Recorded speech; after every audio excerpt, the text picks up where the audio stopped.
Praise the lord. Today promise. ఇర్మియా గ్రంథము 1వ అధ్యాయం 9వ వచనం. వారికి భయపడకుము, నిన్ను విడిపించుటకు నేను నీకు తోడై ఉన్నాను.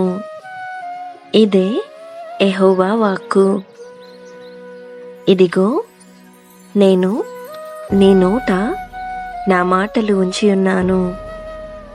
పెళ్ళగించుటకును, విరగగొట్టుటకును, నశింపజేయుటకును, పడద్రోయుటకును, కట్టుటకును, నాటుటకును నేను ఈ దినమున జనముల మీదను రాజ్యముల మీదను నిన్ను నియమించి ఉన్నాను.